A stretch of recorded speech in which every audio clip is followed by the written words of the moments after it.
கர்த்தருடைய பரிசுத்த நாமம் மகிமைப்படுவதாக. Today's promise verse is taken from Romans chapter 12 verse 19. Vengeance is mine, I will repay, says the Lord. ரோமர் 12 அதிகாரம் 19 வசனம்.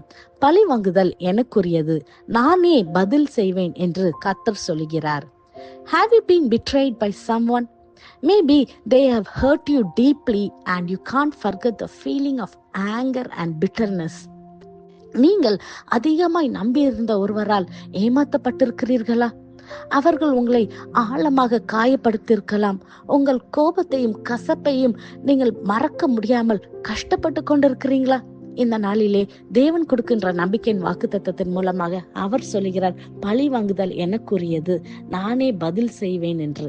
ஆம் பிரியமானவர்களே, இதை கேட்டுக்கொண்டிருக்கிற நீங்க ஒருவேளை இருதயத்துல ஏதோ ஒரு கசப்பான அனுபவம், ஏதோ ஒரு வேதனையோடு நம்பியிருந்தவர்கள் பண்ணின துரோகத்தை மறக்க முடியாமல் மன்னிக்க முடியாமல் அது உங்கள் இருதயத்தை மிகவும் வேதனைப்படுத்தி கஷ்டப்பட்டு கொண்டிருக்கிறீங்களா? பழி வாங்க வேண்டிய எண்ணத்தோடு நீங்கள் ஒருவேளை இருந்திருந்தீங்கள் என்றால் இந்த நாளிலே கர்த்தர் உங்களிடத்துல தெளிவாக பேசுகிறார். பழி வாங்குகிறது எனக்குரியது என்று, நானே பதில் செய்கிற தேவன் என்று. ஆம் பிரியமானவர்களே, கர்த்தர் நம்மளுடைய நீதி செய்கிற நியாயாதிபதி.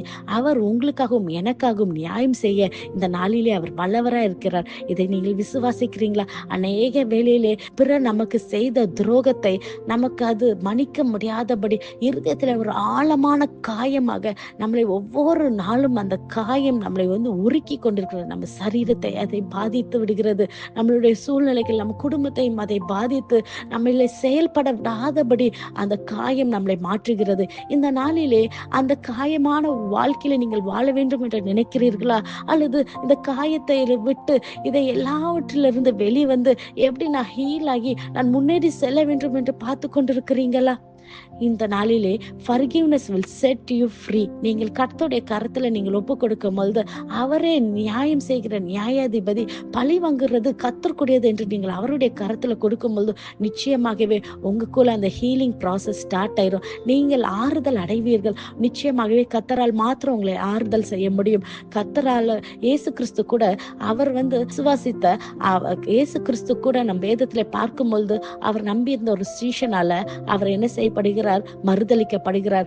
யூதாஸ் காரியத்தை அவரை 30 வெள்ளிக்காசுக்காக காட்டி கொடுக்கிறத நாம் பார்க்கிறோம். But Jesus faced betrayal but he still chose forgiveness and love.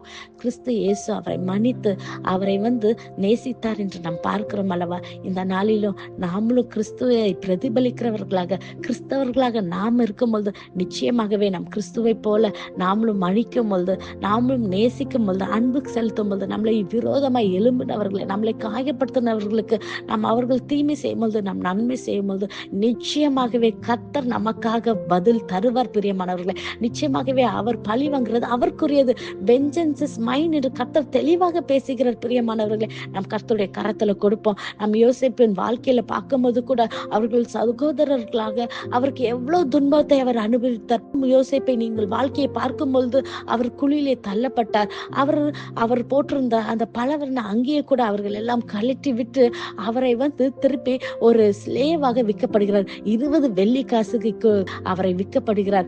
அவர் பின் காலத்திலே அவர் எகிப்தின் தளபதியாக கர்த்தர் உயர்த்தும் பொழுது இந்த சகோதரர்கள் எல்லாம் அவரை நோக்கி வருகிறார்கள். அவர்களுக்கு தெரியாது யோசேப்பு தான் அந்த இதுல அவர் ரூலராக இருக்கிறார் என்று.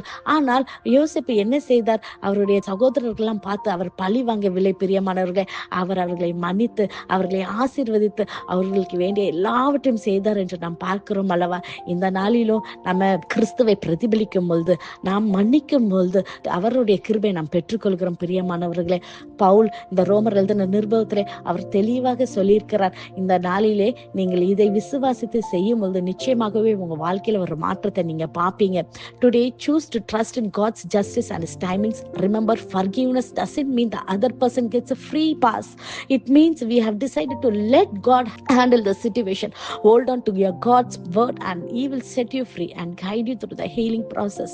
இதை விசுவாசிக்கிறீங்களா? நாம் கண்களை மூடி ஜெபிப்போம். நேசிக்கிற நல்ல தகப்பனே, இந்த காலையில உள்ள அப்பா அந்த வாக்குத்தத்த வசனத்துக்காய் நன்றி செலுத்துகிறோம் கர்த்தாவே. ஆண்டவரே, நீர் வாக்கு மாறாத தேவன் அப்பா. நீர் பழி வாங்குறது என்னுடையது என்று சொல்லியிருக்கீங்களே கர்த்தாவே. வேதனையோடு, கண்ணீரோடு, குழப்பத்தோடு ஆண்டவரே இது கேட்டுக்கொண்டிருக்க உள்ளத்துல நீங்க பேசி ஆண்டவரே, நீர் ஆண்டவரே அப்பா இந்த பிள்ளைகளுக்கு மறைத்து ஆண்டவரே பாதுகாத்து, இந்த பிள்ளைகளுக்கு விரோதமாக செயல்பட்டவர்களுக்கு அப்பா நீர் பழி வாங்கும்படியாக நீர் இந்த பிள்ளைகளை பாதுகாத்துக் கொள்ளுங்க. இயேசுவின் மூலம் ஜெபிக்கிறோம். ஜெபம் கேட்டபடியால் ஆமென். God bless you.